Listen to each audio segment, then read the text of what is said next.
Bonsoir à tous. On va essayer de commencer à l'heure.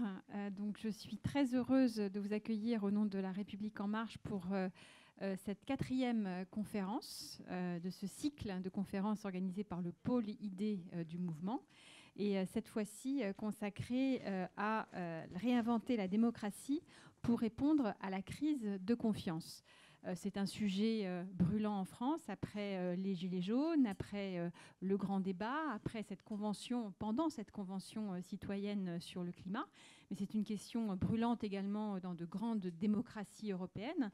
On a pu voir à 1 an d'intervalle comment, par exemple, entre l'Irlande, qui avait un référendum sur l'avortement, et la Grande-Bretagne, qui avait un référendum sur se maintenir ou pas dans l'Union européenne, les termes du débat ont été considérablement différents selon le niveau de préparation, et notamment intermédiaire, pouvant exister pour préparer ce débat et pour préparer ces formes de démocratie directe et de consultation des citoyens.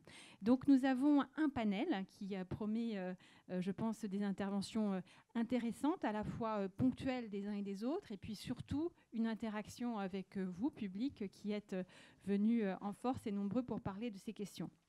Donc nous avons auprès de nous aujourd'hui Jean Grosset, qui est l'ancien secrétaire général adjoint de l'UNSA. Vous êtes également directeur de l'Observatoire du dialogue social de la Fondation Jean Jaurès, avec laquelle nous avons le plaisir de travailler sur d'autres sujets. Vous êtes membre du bureau du CESE et vous êtes actuellement membre du comité de gouvernance de la Convention citoyenne pour le climat. On aura l'occasion d'y revenir.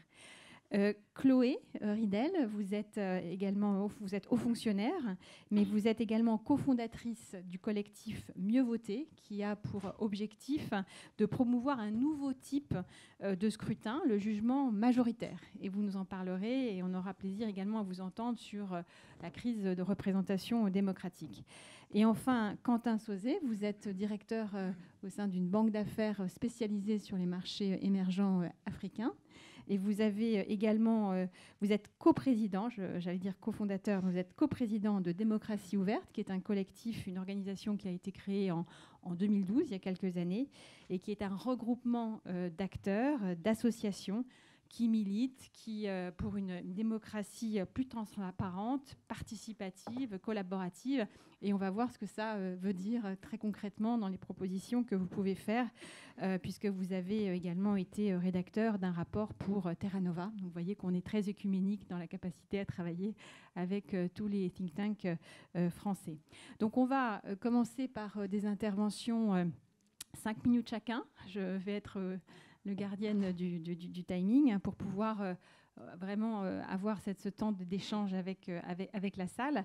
Et je voudrais commencer avec vous, Chloé Ridel, pour nous faire un point d'analyse sur la crise de confiance démocratique. Qu'est-ce qu'on entend par crise de confiance démocratique?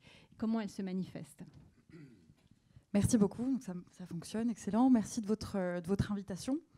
Alors c'est vrai qu'aujourd'hui, et depuis quelques années maintenant, on parle beaucoup de démocratie, on parle beaucoup de crise de la démocratie. Évidemment, cette crise, elle a des racines multiples, mais elle se traduit, c'est vrai, par une crise de défiance. Et souvent, ce qu'on doit comprendre par la volonté qu'ont les citoyens de participer davantage à la décision publique, c'est avant tout une volonté de reprendre le contrôle et une volonté de leur part, ça s'est vu beaucoup dans le mouvement des Gilets jaunes, la demande du RIC, du référendum d'initiative citoyenne, comme une volonté d'intervenir ponctuellement dans le débat public pour reprendre le contrôle sur les décisions et s'assurer qu'elles prennent en compte leurs préoccupations, leurs intérêts, là où ils estiment que jusqu'à présent et actuellement, ce n'est plus le cas.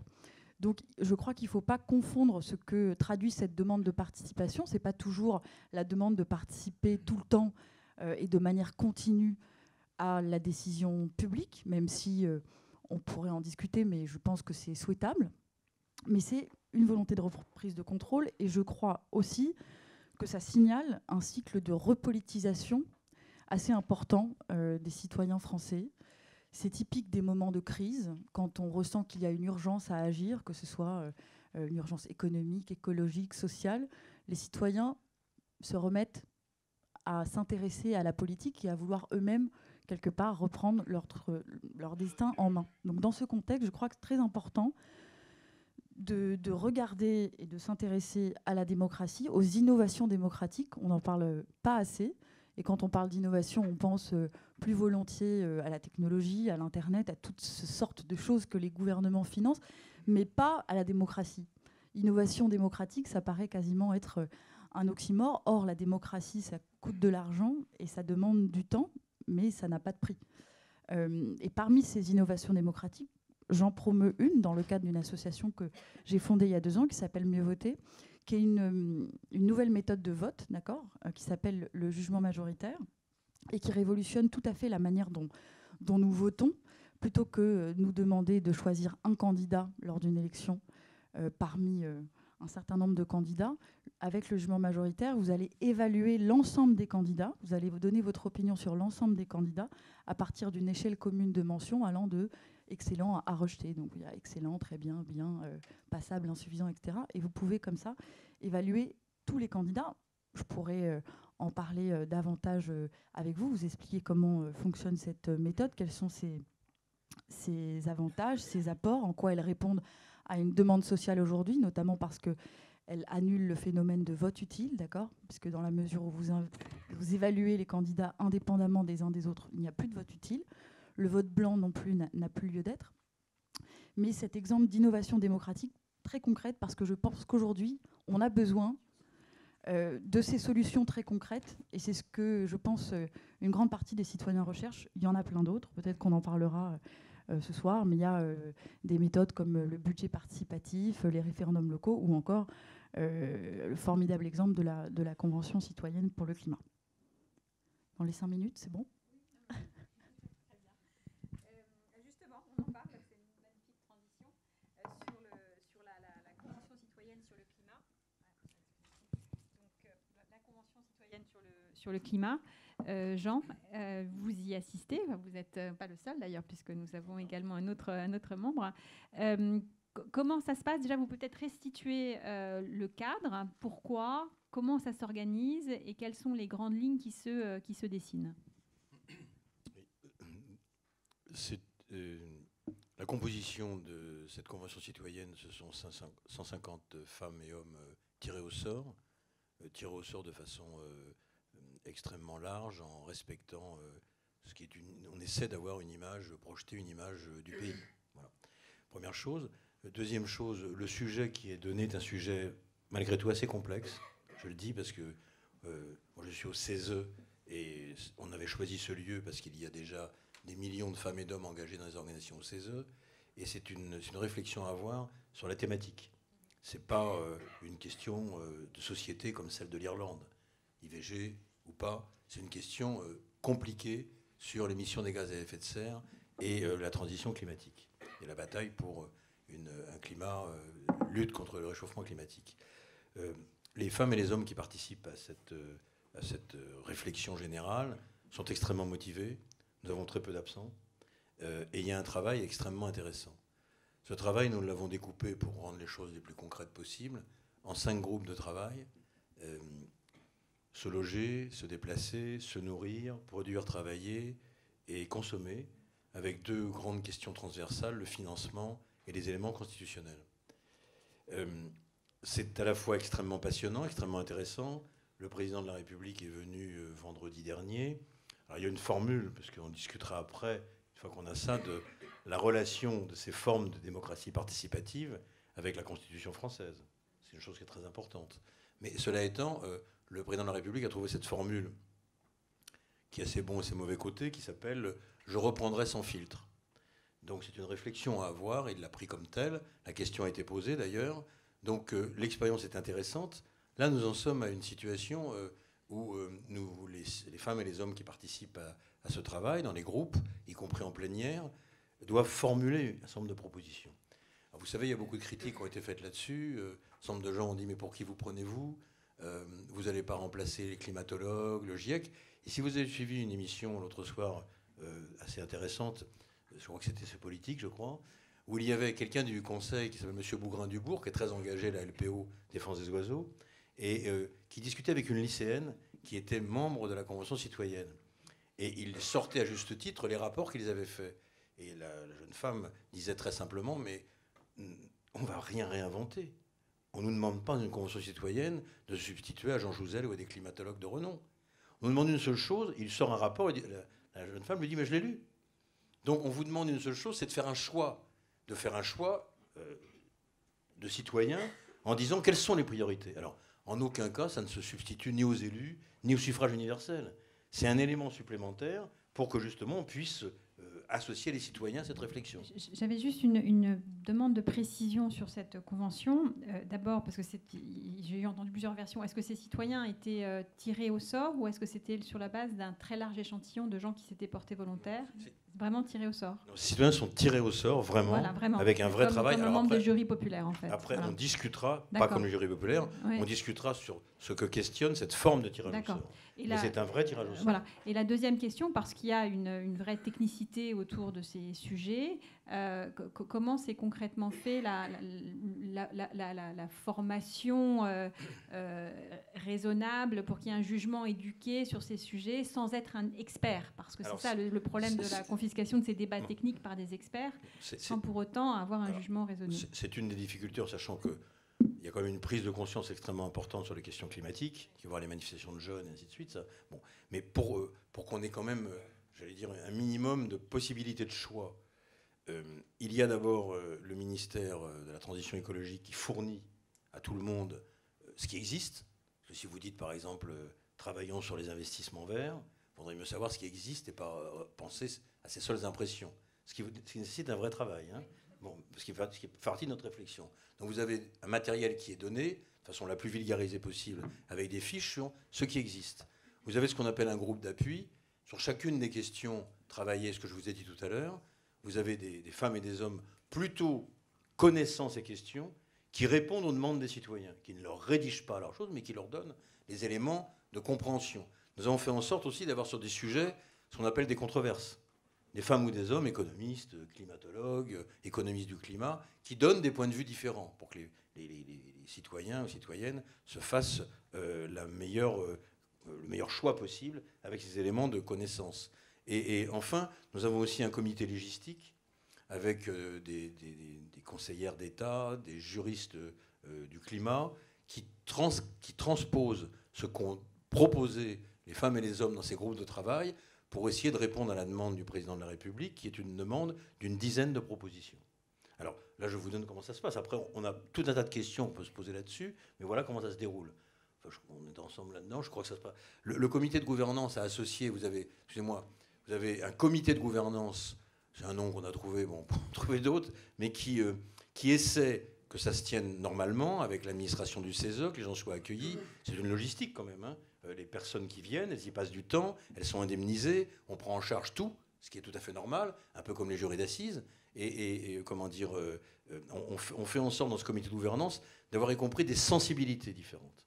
Les gens qui viennent du CESE, Quentin avait une expérience, Mathilde Himer en a une autre, Laurence Toubiana, vous la connaissez, COP21, ainsi de suite, Thierry Pêche est le président de Terra Nova. Donc il y a des sensibilités différentes au comité de gouvernance, mais notre rôle, c'est pas de transmettre nos idées. Notre rôle, c'est de faire en sorte le mieux possible que ça se passe bien et que les gens décident le plus librement possible. Merci. Et donc là, je vais passer la parole à Quentin. J'ai oublié d'ailleurs de mettre que vous étiez également chargé de mission au sein de cette convention.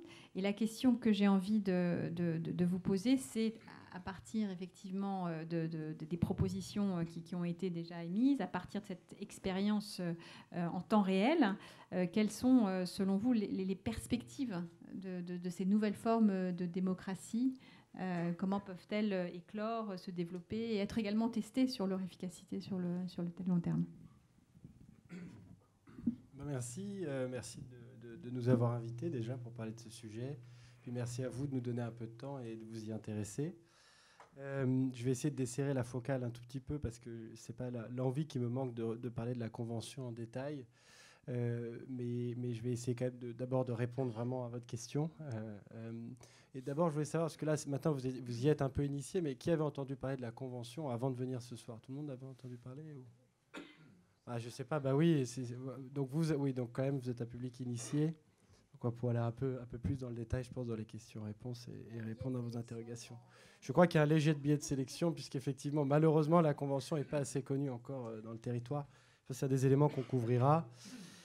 D'abord, pour revenir sur ce qu'on fait à Démocratie Ouverte depuis 2012, c'est que je pense que pour nous, ça a été vraiment une longue traversée du désert, hein, parce que aujourd'hui, on sent quand même que le sujet est venu en haut de la liste.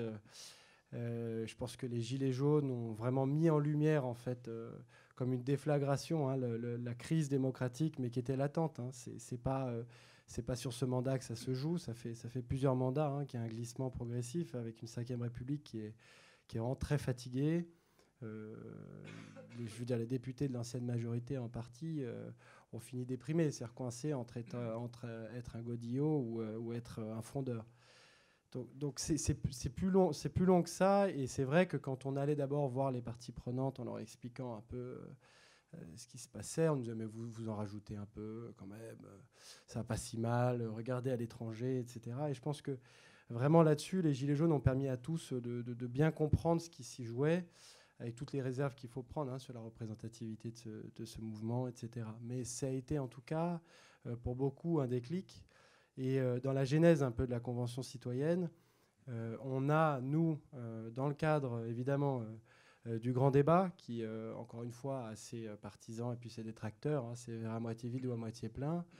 On a vu dans le grand débat, nous, une très grande avancée déjà dans l'intensité, je veux dire, tous les territoires touchés, le nombre de personnes qui ont participé, mais évidemment, étant quand même des militants de cette question, on y a vu quand même pas mal de problèmes et de biais dans la façon dont ça s'est déroulé, à la fois dans le manque d'indépendance, hein, de l'ensemble du processus, ainsi que dans la façon dont les questions étaient choisies et même la participation ensuite qui était laissée, les marges de participation laissées pendant le processus.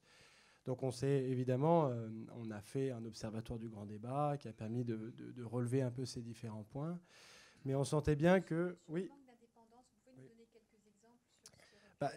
L'exemple, c'est bon, je vais en faire la pub, donc prenez ça avec des pincettes, hein, mais l'exemple, c'est la Convention citoyenne. Parce que la Convention citoyenne, vous avez un comité de gouvernance qui a eu un budget et qui travaille en toute indépendance. Il n'y a absolument aucun moyen pour le gouvernement d'avoir une influence sur les décisions. Il pourrait en avoir si on avait besoin encore d'argent, ce qui risque peut-être de se passer. Mais en tout cas, pour l'instant, c'est remarquable à ce point-là. Et je crois vraiment que ça, il faut le souligner, ce qui n'était pas le cas pendant le grand débat, puisque c'était chapeauté par deux ministres.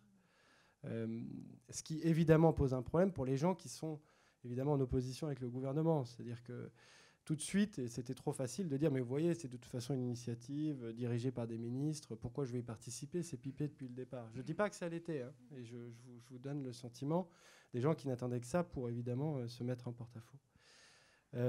Et donc on a rassemblé, pour ne pas rester évidemment dans juste une critique, parce que c'est facile, hein, toujours par rapport aux gens qui agissent, c'est facile de se poster en critique, mais on a rassemblé au sein des Gilets citoyens, du coup, pas mal de monde.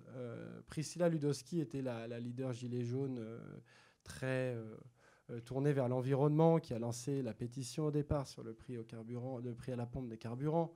On a rassemblé Cyril Dion, dont vous avez peut-être entendu parler, le réalisateur du film Demain, Marion Cotillard, des experts de la démocratie participative, des élus, enfin des gens qui font partie de notre écosystème. Et on les a rassemblés autour d'un projet constructif en poussant pour la mise en place de cette convention citoyenne. Et on a été agréablement surpris de voir que le président de la République a eu l'audace, et ça il faut vraiment lui reconnaître, de saisir la main tendue et de dire chiche, on y va, avec effectivement une mission qui a été donnée avec, on y reviendra sur le sans filtre, une mission assez ambitieuse et qui fait de cette convention quelque chose d'assez inédit, hein, au niveau international dans l'histoire en fait, et qui du coup inspire pas mal certains pays étrangers, on pourra y revenir aussi. Au niveau de démocratie ouverte, on ne se contente pas de faire que ça, parce que du coup vous me posez la question de où se passent du coup les prochaines initiatives, où est-ce qu'on va trouver ce renouveau démocratique, et je voulais parler d'autres choses pour pas qu'on parle que de la Convention ce soir. On a évidemment des élections, alors malheureusement elles passent un peu à la trappe, mais elles vont finir par arriver sur le devant de la scène, les élections municipales qui arrivent, et à ce titre-là, on a un programme qui s'appelle Action commune, On a recensé plus de 120 listes participatives et citoyennes sur le territoire. Il y en a plus maintenant encore ? Il y en a 200, je ne suis plus du tout à jour, je travaille trop sur la convention. Et on a du coup comme objectif avec ce programme d'accompagner ces listes en les outillant au maximum, avec évidemment des outils d'animation, de réunion, chose qu'a pu faire d'ailleurs En Marche pendant la campagne, etc., mais aussi des méthodes de prise de décision, des méthodes de désignation des candidats. Et dans la mesure du possible, quand on a les fonds nécessaires et qu'on essaie d'accompagner les listes qui, selon nous, ont le plus de potentiel, leur dépêcher des formateurs pour que la promesse de participation et évidemment le caractère citoyen de la liste soit respectée dans la façon dont elle fonctionne, dans la façon dont elle va désigner les têtes de liste, etc. Parce qu'on sait bien souvent que c'est là où, en général, les initiatives locales implosent. C'est au moment où il faut décider des positions sur les différentes listes. Donc, c'est des choses qu'on fait et on va pousser jusqu'au bout pour qu'il y ait des success stories. Parce que vous pouvez regarder en Espagne, en fait, où il y a eu vraiment beaucoup de grandes villes et les plus grandes villes du pays qui ont été dirigées par des listes participatives et citoyennes, mais on pourra y revenir. On a un laboratoire aussi chez Démocratie Ouverte qui travaille avec les territoires qui sont les plus demandeurs d'innovation démocratique. Je suis trop long, hein, donc je vais m'arrêter là. On a un incubateur qui incube des initiatives démocratiques, soit des associations, des startups. Et on a évidemment Mieux Voter qui fait partie de la promo cette année. On est ravis, c'est un travail formidable. Le dernier point que je voulais souligner qui est important parce que c'est un vrai challenge dans tout cet écosystème, dans toute cette belle histoire, c'est le financement de tout ça. Parce qu'aujourd'hui, le caractère d'innovation démocratique n'est pas reconnu, je suis désolé, c'est un peu technique, mais comme un motif d'intérêt général par nos services fiscaux. Et donc, en fait, on ne peut pas légalement, en tout cas, il y a un gros risque, recevoir des dons et ensuite, effectivement, demander aux gens de les défiscaliser. Ce qui pose beaucoup de problèmes pour le financement de l'écosystème, ce qui, du coup, a des incidences sur les modèles économiques des gens qui évoluent dans cet écosystème, puisqu'on voit d'un côté, en fait, un écosystème qui a du mal à se financer, à lever des dons, qui est associatif ou un petit peu entrepreneuriat, mais qui galère et qui, du coup, tient grâce à l'énergie, à la motivation de gens extraordinaires. Mais vraiment, c'est fébrile. Et de l'autre, des gens qui, voyant ça, sont allés sur des modèles économiques vraiment start-up, for profit, ce qui, du coup, je finis là-dessus, pardon, pose des vraies questions sur la question de savoir si on a envie que des entités qui traitent de la question de l'innovation démocratique soient véritablement for profit et recherchent avant tout la profitabilité avant d'autres valeurs.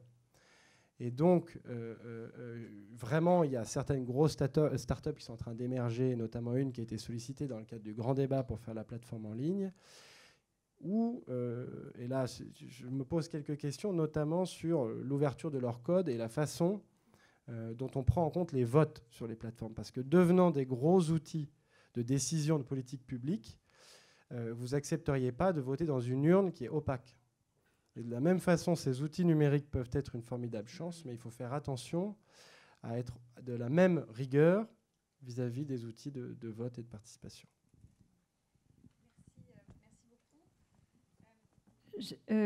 Moi, j'ai bien aimé l'introduction de Chloé sur reprendre le contrôle, take back control, parce que c'est quelque chose qu'on a entendu de part et d'autre, notamment pendant les élections européennes sur lesquelles on a beaucoup travaillé avec Garance, et qui est un motto, que ce soit des gouvernements populistes ou des partis qui se veulent démocratiques. Et la question de comment est-ce qu'on redonne effectivement le contrôle pour ne pas laisser fleurir l'émergence de leaders plus autoritaires qui donnent justement cette impression de redonner le contrôle au peuple par un lien direct. Et la question que je voulais vous poser, c'était sur la question des référendums, en fait. La place des référendums, les types de référendums, les types de questions qui peuvent aussi se poser. Comment introduire on l'a vu, la question entre l'Irlande, par exemple, et l'Angleterre. Comment soumettre au référendum, dont on voit des vertus, des questions complexes, dans lequel voilà, l'alternative binaire peut parfois manquer de subtilité, comme voilà, le jugement participatif introduit de la subtilité là où les élections sont plus binaires. Comment voyez-vous les choses là-dessus ? Oui, alors le référendum, c'est une question très compliquée qui fait peur aux dirigeants parce que historiquement, c'est un outil plébiscitaire, le référendum. Ce n'est pas un outil de consultation ou même d'aide à la décision. C'est un plébiscite, fait toujours de manière binaire. Donc c'est une question à laquelle le peuple est enjoint à répondre par oui ou par non. Et on voit que ça peut avoir des conséquences assez catastrophiques puisque ça peut enfermer le débat public. Quand on a fait un référendum, par exemple le référendum de 2005 sur la Constitution européenne, ce référendum a été perdu et, par le pouvoir et ça a enfermé le débat public pendant de nombreuses années, et ça l'enferme toujours, le débat public sur l'Europe. C'est-à-dire que ça traumatise quand on fait un référendum sur un sujet. Après, ça pollue ce sujet pendant de nombreuses années. Et ça, c'est jamais bon en démocratie parce qu'on doit pouvoir parler en permanence de tous les sujets, peu importe le résultat de telle ou telle votation. À mieux voter, on pense que le référendum, qui aujourd'hui est un outil controversé, qui peut être d'autant plus diviseur de l'électorat à l'heure des réseaux sociaux, puisqu'il est démontré que les réseaux sociaux ont un effet polarisateur du débat et de l'électorat, c'est-à-dire que ça oppose et ça tend à opposer des pôles de manière très stricte et qui ne se rencontrent jamais, puisque les algorithmes font que vous voyez les informations que vous aimez voir, que vous avez envie de voir, et donc vous n'avez pas conscience qu'il y a un autre monde avec lequel vous cohabitez, donc ça tend à vous enfermer dans une bulle de confort, et bref, ça finit par polariser l'électorat. Donc dans ce contexte-là, le référendum est un outil d'autant plus, je dirais, difficile à utiliser.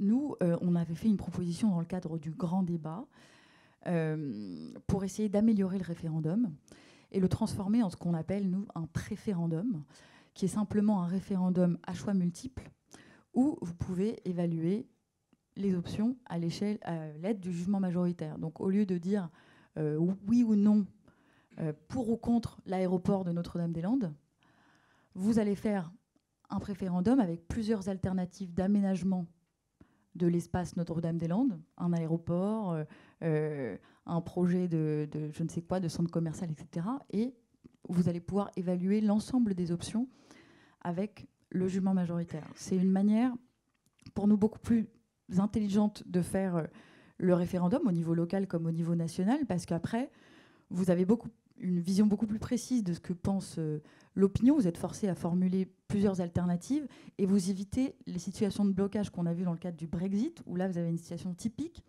où vous avez pour ou contre le Brexit, sauf que ceux qui ont voté en faveur du Brexit n'avaient pas la même idée de ce qu'était le Brexit. Ceux qui ont voté non n'avaient pas la même idée du Brexit. Vous en avez qui ont voté pour le Brexit, mais qui voulaient un Brexit dur, et d'autres qui ont voté pour le Brexit, mais qui voulaient ce qu'on appelle un Brexit plus soft, où le Royaume-Uni ne s'éloigne pas tant de l'Union européenne, reste proche, etc. Et parce qu'on n'a pas été capable de mesurer ces différences-là, on a abouti à une situation de blocage qui vient de se résoudre, mais on est quand même resté pendant 3 ans sur la manière dont on allait interpréter ce non, ce oui au Brexit, alors que si on avait fait un préférendum dans le cadre du Brexit, où on avait posé plusieurs options, on reste dans l'Union européenne, on sort, mais on fait une union douanière, on sort, mais on rompt tout et on ne fait pas du tout une union douanière, etc. Si on avait fait un référendum plus intelligent, un préférendum sur le Brexit, peut-être que ça aurait évité de nombreux atermoiements. Donc voilà ce que je peux dire très brièvement sur la manière dont on peut améliorer le référendum. Pardon, je voulais faire une petite autopromotion parce qu'il s'avère que j'ai été co-auteur donc, de la note sur le RIC délibératif qui a été publié par Terra Nova, que j'invite au moins les puristes un peu des outils démocratiques à aller voir. L'idée, c'était justement de réfléchir autour de cette demande de RIC, qui est très forte, parce que c'est monté jusqu'à 80% dans la population, et de regarder comment on pouvait éviter justement l'effet couperet qu'a très bien décrit Chloé. Et selon nous, la bonne façon, et en fait la convention, on est une manifestation en quelque sorte, si elle aboutit en plus à un référendum, c'est du coup d'avoir un mécanisme où, évidemment, après un certain seuil de signature, donc une pétition d'initiative citoyenne, une assemblée, donc du coup la constitution d'une convention sur le sujet donné, qui préfigure ensuite un vote. Et le but de cette délibération préalable, c'est de créer les conditions, évidemment, d'un débat plus éclairé, plus apaisé, parce que vous avez cette convention qui s'est réunie en amont, qui permet du coup, évidemment, une médiatisation améliorée. Et surtout, la délibération doit aboutir en fait à un rapport qui doit être assez simple et synthétique sur les arguments plutôt en faveur de la question donnée, les arguments qui ne sont pas en faveur. Et évidemment, on poussait aussi pour l'application du jugement majoritaire dans le cas où c'était mis en œuvre. J'avais une question à vous poser sur votre dernière intervention quant aux plateformes et notamment l'émergence de start-up qui travaillent for profit, qui sont à but lucratif et qui vont travailler sur ces problématiques-là. Souvent d'ailleurs, parfois pour des opérateurs privés dans le cadre de la consultation de grands projets, pour des partis politiques parce qu'elles vont aider aussi à l'organisation de tout ce qui est porte-à-porte. Ça existe notamment aux États-Unis. Et pourquoi pas dans le cadre de ces projets-là. Donc d'abord, quel est l'état des lieux, en particulier en France, et comment s'assurer d'éviter les dérives sur la protection des données, la question des algorithmes, parce que c'est aussi un élément de rassurance fondamentale pour l'émergence de ce genre de nouvelles formes de consultation. Alors, je mets vraiment un petit disclaimer, c'est mon avis, c'est très subjectif, donc je vous invite vraiment à vous renseigner évidemment sur la question, parce que c'est un sujet qui est en fait fondamental, qui va remonter, qui est pour l'instant un peu maltraité, un peu dans l'ensemble de la question de participation.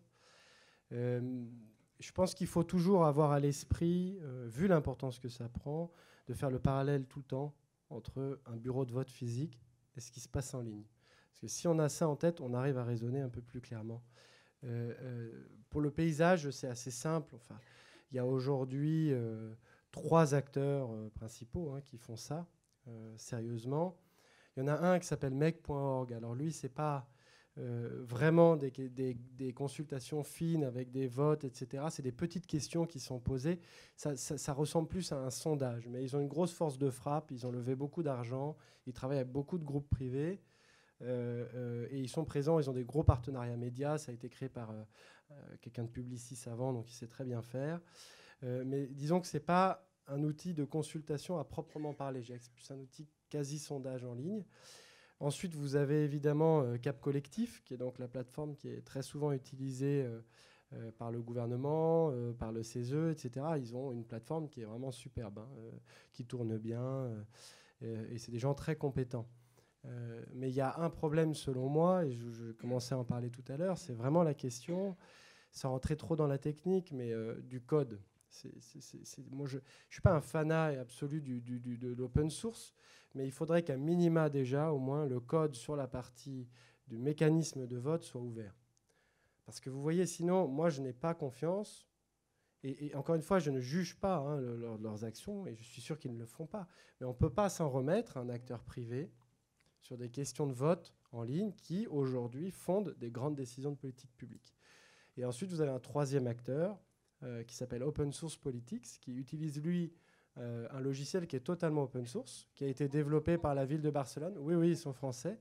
Donc, c'est un outil qui a été développé à Barcelone, utilisé à Barcelone, mais qui, aujourd'hui, comme il est open source, est réutilisé partout dans le monde. Le code est totalement ouvert. Vous pouvez aller voir justement comment il fonctionne. Vous pouvez l'améliorer, le réutiliser. Et Open Source Politics, c'est donc une société qui réutilise ce code. Et du coup, dans le cadre de la convention, le prestataire pour la plateforme contribuée de la Convention citoyenne, cette fois, est Open Source Politics.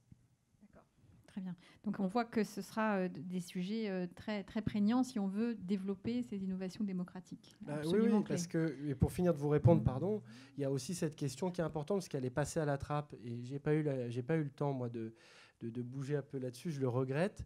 Je ne sais pas si certains ici dans la salle sont allés voter, en tout cas signer pour le référendum ADP. Mais si vous êtes allé sur le site internet, c'est vraiment une catastrophe, quoi. C'est-à-dire que c'est comme si vous mettiez un bureau de vote au 6e étage sans ascenseur, quoi. Donc vous voyez, il y a vraiment des questions comme ça qui sont encore un peu égarées parce que c'est une plateforme en ligne, etc., mais qui sont en fait fondamentalement démocratiques et importantes à traiter. Question à poser sur le fameux sans filtre. On en a parlé. C'est aussi le président qui en a parlé lors de sa dernière visite à la Convention. Ça veut dire quoi concrètement ? Et bien que ce soit le président qui le dise, ça pose également question de par de la légitimité des personnes qui sont dans cette convention, qui font ces propositions et qui sont ensuite reprises sans filtre selon des véhicules encore à imaginer, puisque vous avez également des juristes qui travaillent sur la question. Donc comment faire cohabiter cette nouvelle forme de démocratie, le sans filtre, et puis les démocraties électives telles qu'on la connaît, et quel rôle ça a aussi pour les législateurs et pour les partis politiques traditionnels. Voilà.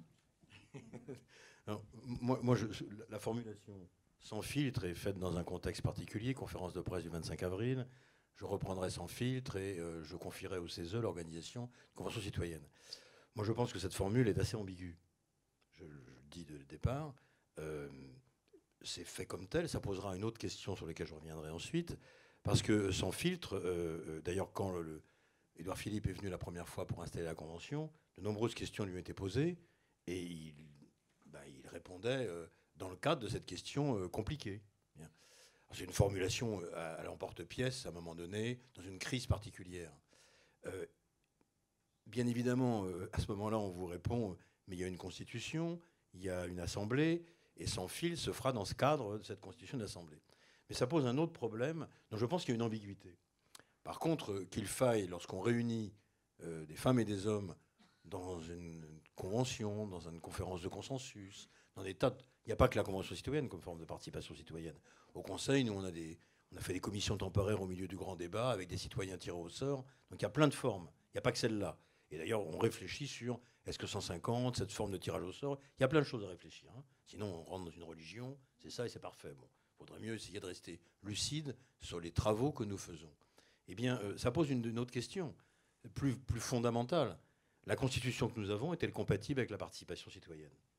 Cette Constitution, elle est issue quand même de la fin des guerres coloniales. Elle est issue d'une forme de stabilité par rapport à la crise indo-chinoise et algérienne. Est-ce que c'est compatible ? Moi, j'ai beaucoup de réflexions là-dessus. Parce qu'on ne pourrait pas faire discuter les femmes et les hommes dans un petit bain qui c'est la participation citoyenne et avoir une Constitution extrêmement verticale. Donc ça pose un problème redoutable. Si vous n'avez pas une possibilité... Ça a été confié au CESE, le Conseil économique, social et environnemental. Ça pose une question, c'est si on fait de telles conventions, une fois on peut dire sans filtre, vous ne le dites pas la fois d'après. Quel rapport il existe entre cette convention, ces travaux, et le législatif et l'exécutif ? Y a-t-il un droit de tirage ? Y a-t-il une obligation de réponse ? Les élus sont les élus. Moi, je pense qu'on ne peut pas opposer, des gens le font, la démocratie participative à l'élection des élus. C'est extrêmement dangereux, ça nous amène à un drôle de système. D'ailleurs, des systèmes qui l'ont fait. Donc ça pose cette question de réflexion devant nous, puisque vous êtes une formation politique, vous avez certainement des idées sur la question, mais ça pose cette question-là. C'est-à-dire comment fait-on pour, à partir d'une réunion de citoyens, s'ils n'ont pas, on peut ne pas être d'accord, mais il faut une forme de réponse et une forme de droit, pas de droit de tirage, c'est exagéré, mais quand même de réflexion. Sinon, non seulement vous démoralisez des gens, mais vous fabriquez des mécontents qui rejettent le système. Le suffrage universel, c'est malheureusement quelque chose qui n'existe pas dans le monde entier. Comme les contrats de travail et comme les droits sociaux. Il n'y a que 20% de salariés qui ont ça. Donc, excusez-moi de dire ça, c'est bon. Alors, vous avez intervenu tout à l'heure, ça ramène à une question aussi référendaire. Il s'avère qu'au Conseil économique, social et environnemental, nous avons un des médiateurs de Notre-Dame-des-Landes. Michel Badré, quelqu'un qui a travaillé énormément là-dessus. Moi, j'ai eu l'occasion de discuter avec lui. L'installation, la conclusion qui devait installer l'aéroport avait été fait par référendum. Dans les conditions que vous savez, qui terminaient, je pense que ça a été une sagesse de suivre les médiateurs, qui terminaient par, je crois, quelques morts, si on dit les choses clairement. Bon. Donc on a abouti à ce que justement, et le problème du référendum, ce qui est compliqué, c'est que nous sommes confrontés à des questions complexes. Une réponse binaire est extrêmement dangereuse. dans la situation dans laquelle nous sommes, avec les défis que nous avons à relever, économiques, sociaux, environnementaux, une réponse binaire vous amène à des situations quelquefois binaires et extrêmement dangereuses pour la démocratie. Donc, on est en réflexion, ces questions-là. Hein. Et comment dire, autour des propositions de la Convention citoyenne, je pense que l'exécutif, le président de la République, va tenir compte de ces questions. Mais on a la suite. On a la suite, c'est-à-dire à partir du moment où vous faites travailler des femmes et des hommes sur une question, il faut que ça s'articule avec la démocratie représentative. Et ça, pour l'instant, ce n'est pas le cas. Oui, on peut imaginer que ça se fasse en plusieurs temps, c'est-à-dire qu'il y a des conférences du consensus dans lesquelles il y a des citoyens représentatifs qui, sur la base voilà, d'un jugement éduqué, puissent émettre un avis, des recommandations, des préférences. Là, on sort un peu de cet avis binaire, qui puisse ensuite alimenter les décideurs, qu'ils soient exécutifs ou législatifs, pour que ça fasse partie de l'élément de réflexion et de prise de décision. Je pense que c'est quelque chose... Mais effectivement, la question de l'urgence, la question de... rend cette phase préalable plus compliquée. Bien sûr. Et par ailleurs, excusez-moi, moi je suis partisan de ça au Conseil économique et environnemental, on s'est bagarré là-dessus pour y compris la majorité des groupes le partagent, mais ça n'évite pas, puisqu'on parle d'élections politiques, ça n'évite pas les formations politiques d'avoir des points de vue clairs et de les faire adopter ou pas par les citoyens. Parce qu'on ne peut pas, d'ailleurs, excusez-moi, mais les grandes questions qu'on traverse, ça a été la crise de l'année dernière, qui était sur un objet très précis, sur une forme de taxe qui tombait sur les véhicules, ou ce qu'on traverse actuellement sur la réforme des retraites, c'est sur des questions extrêmement précises et ça n'empêche pas les formations politiques, quelles qu'elles soient, de formuler des propositions les plus concrètes possibles et que les gens les comprennent. Et c'est dans ce cadre-là que se fait la participation citoyenne. Si on ne peut pas... sinon, on est rattrapé par l'histoire. Hein. Si on pense que les formations, quelles qu'elles soient, je veux dire... c'est une discussion qu'on a eue sur la Convention. La forme et le fond. La forme, bien sûr, il faut bien évidemment associer des femmes et des hommes aux décisions. Mais quel est le fond? Sur quoi on les associe? Sur des programmes, sur des propositions. C'est là-dessus que les gens les gens, quand ils sortent, même mécontents, ils ne disent pas « nous souhaitons une convention citoyenne ». Ils émettent un certain nombre de questions de fond, et à partir de là, on peut travailler sur la démocratie participative.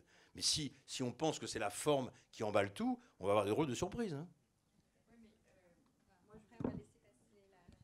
Je veux juste répondre à ça, c'est que là encore, c'est pas tant sur le fond qu'on attend les citoyens de la Convention citoyenne sur le climat. On leur demande de se substituer à la décision, parce qu'on estime que la décision politique est captée par des intérêts privés, que ce soit au Parlement ou que ce soit au sein de l'exécutif. Et donc, on délègue à des citoyens la capacité à trancher. Moi, je la vois comme ça, c'est-à-dire qu'effectivement, ils ne vont rien inventer sur le fond. Ils reprennent, comme vous le disiez très justement, des propositions qui existent déjà, parce que ce sont des faits compliqués qui ont été examinés par des experts depuis des décennies. Mais là où c'est innovant, c'est qu'il se substitue à l'exécutif. Et ce n'est pas du tout une superposition du pouvoir législatif, pour moi, la Convention citoyenne, puisque c'est simplement une espèce d'annexe provisoire de l'exécutif qui va soumettre quelque chose à l'exécutif que l'exécutif va soumettre au Parlement ou à référendum. Donc on est bien dans l'exécutif, puisque c'est une force de proposition, la Convention citoyenne. Ce n'est pas un législateur. C'est intéressant de voir qu'il y a aussi dans le rationnel une forme de défiance vis-à-vis de ceux qui sont supposés prendre la décision au nom de l'intérêt général. J'ai envie de dire beaucoup de choses, mais je me retiens parce que voilà, j'aimerais qu'on puisse avoir du temps. Très bien. Bah, merci. On va laisser la parole à la salle. Justement, on a 45 minutes de débat direct avec la salle. Si vous voulez, je vais prendre 2 questions. On fera par rythme de 2 questions. Je vous demande de vous présenter rapidement et puis ensuite... Oui, enfin me présenter, non, je vois pas l'intérêt. Adhérente de base, on va dire. Moi, j'aimerais que vous puissiez préciser ce que c'est qu'un jugement éduqué. Parce que je trouve que ça, à mes yeux, évoque d'emblée un clivage entre ceux qui le sont et ceux qui ne le sont pas. Et je me dis, en nous regardant, je me suis retournée un petit peu. voir l'Assemblée. À première vue, intuitivement, il m'a semblé qu'on était déjà des gens convaincus et des gens éduqués, bien élevés, etc., à l'heure et tout, possédant un langage, des codes. Et voilà, cette hiérarchie me dérange et je ne sais pas si elle va dans le sens de la démocratie. Voilà. Un anglicisme, tout simplement. Et si ça a été mal compris, je m'en excuse vraiment. Je voulais dire par jugement éduqué le fait que sur des questions d'une très grande... Jugement éclairé, voilà, c'est ça. Là où on dit educated guess en anglais, désolé, on dit jugement éclairé. Voilà, c'est le jugement éclairé, c'est le terme que je voulais utiliser. Parce que sur des questions éminemment techniques, qui peuvent aller de la bioéthique à la question du climat, à la question voilà, des questions de santé, d'économie de santé, etc., d'organisation du système de santé.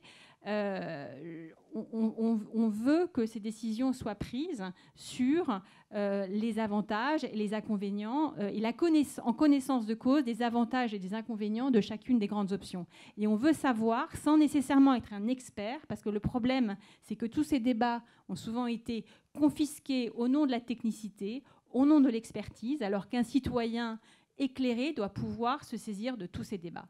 Donc il ne s'agit pas de jugement éduqué, c'est une faute de vocabulaire de ma part, c'est d'un jugement éclairé, parce que c'est aussi la base de ce qu'on attend en démocratie. Donc désolée et merci de m'avoir permis de faire cette clarification, chère madame. J'ai une question totalement iconoclaste. Le thème, c'est comme réinventer la démocratie pour répondre à la crise de confiance. Nous avons assisté à 3 formes, concepts, structures, enfin, qui sont susceptibles d'être des réponses, mais on peut aussi s'étonner qu'il n'y ait aucun représentant de la démocratie participative pour avoir leur avis. Oui, représentative, oui.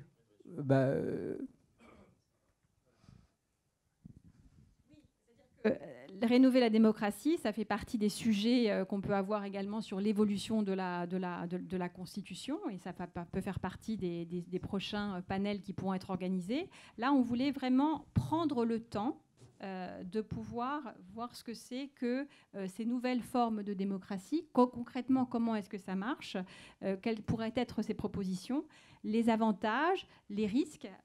Et donc, c'est plutôt là-dessus. C'est vraiment faire une focale là-dessus parce que les débats sur les évolutions de la Ve République, le rôle du Parlement, de l'exécutif, on aura l'occasion de le faire à un autre moment, là où on a aussi besoin de comprendre, à l'occasion de la Convention climat, comment ces nouvelles méthodes vont émerger, parce qu'elles vont faire partie de la solution aussi. On l'a bien vu ces derniers mois. Vous vouliez dire un petit mot je comprends ce que vous dites, c'est une question que je me pose tout le temps dans la Convention citoyenne.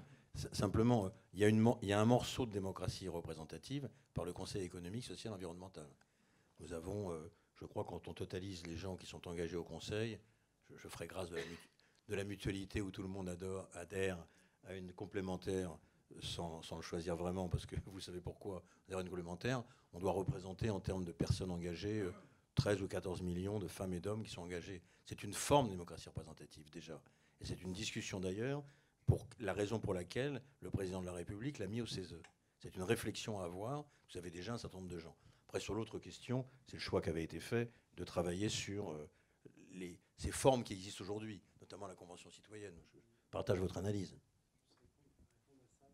En tout cas, pour vous faire un petit partage d'expérience, parce que une grande partie de notre activité, c'est aussi soit de travailler avec des élus, soit de faire du plaidoyer. Il y a aujourd'hui la règle du 80-20, quoi. C'est-à-dire qu'il y a 20% d'élus qui ont compris que ça ne s'opposait pas et que, au contraire, ça pouvait, ces nouvelles formes de démocratie délibérative et participative, les aider à mieux faire leur boulot. Mais on a encore une grande majorité, il faut le dire, qui considère que c'est de loin une remise en cause directe de leur autorité, de leur pouvoir. Franchement, non, pas encore. Ça bouge et on en est ravis. C'est pour ça que je disais qu'on sortait un peu de la traversée du désert, mais il y a une question fondamentale derrière tout ça, qui est que il y a une question de lâcher prise, quoi. C'est-à-dire que, et c'est pas vraiment quelque chose propre aux élus, quoi.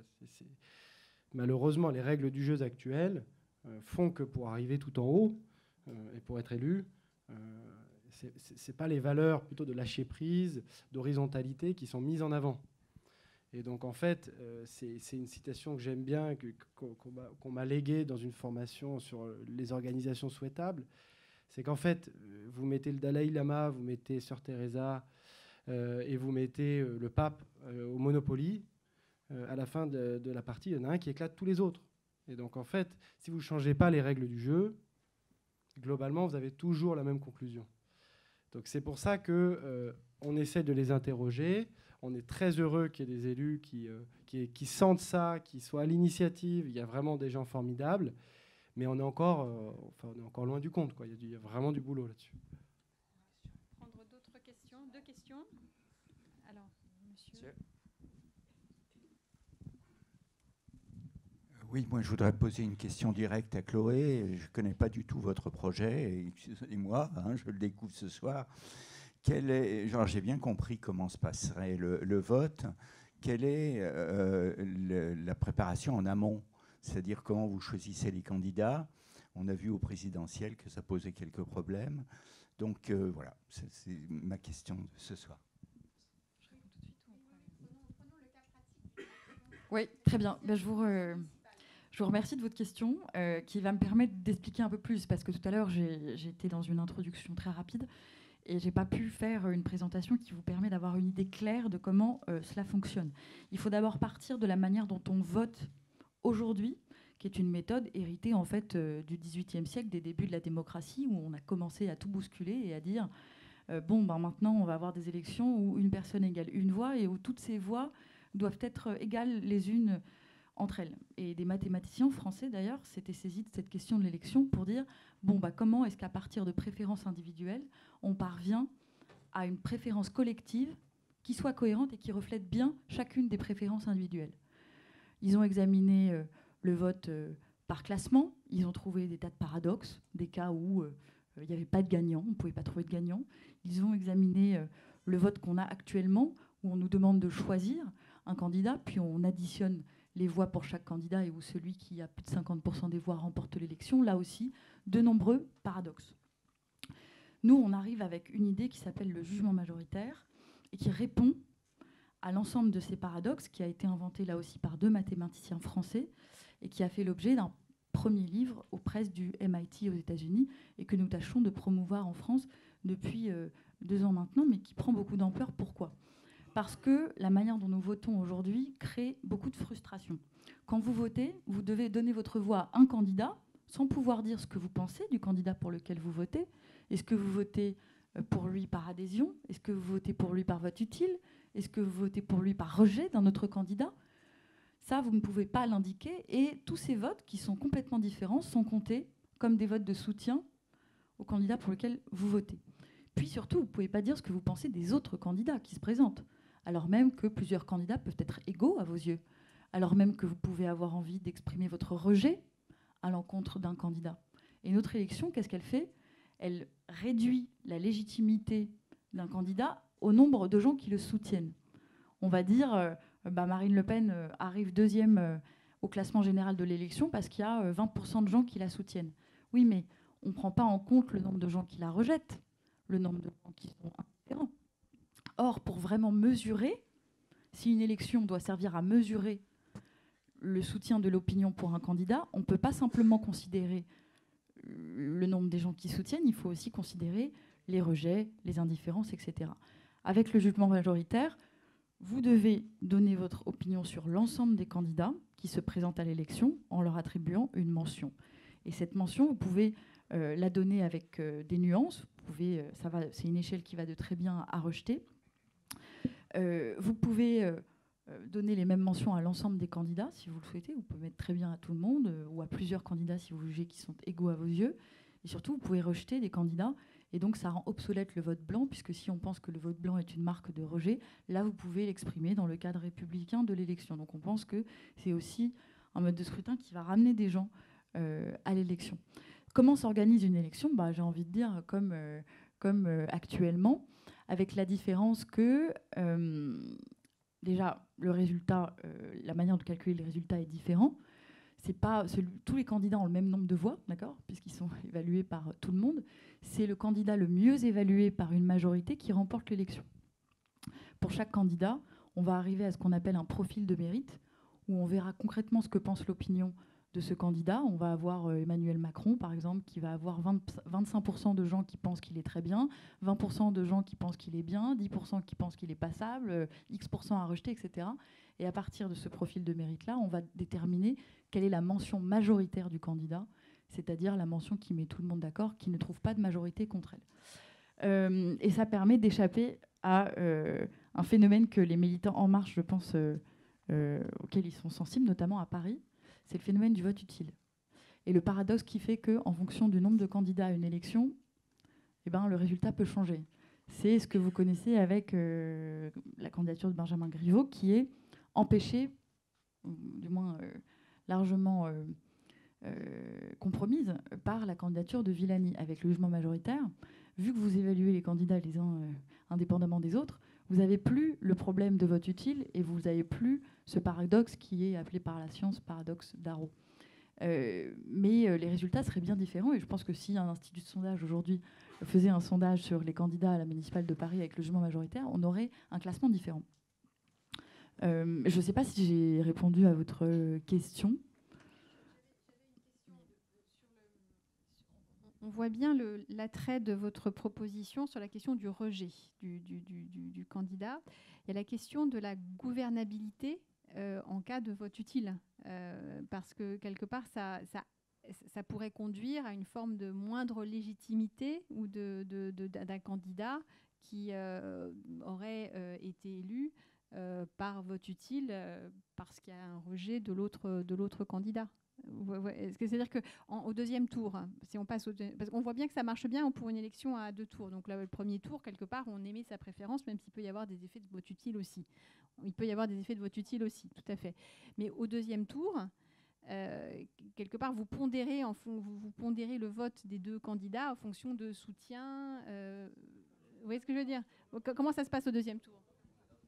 Déjà, il n'y a pas forcément besoin de deuxième tour. On peut ne faire qu'un tour, mais on peut organiser un deuxième tour si ça nous chante. Ce que je disais, c'est justement avec le jugement majoritaire, il n'y a plus de vote utile. Vous n'êtes plus obligé de voter pour un candidat parce que ce candidat a le plus de chances de remporter l'élection au détriment du candidat que vous préférez. Puisque le jugement majoritaire vous demande d'évaluer l'ensemble des candidats, les uns indépendamment des autres.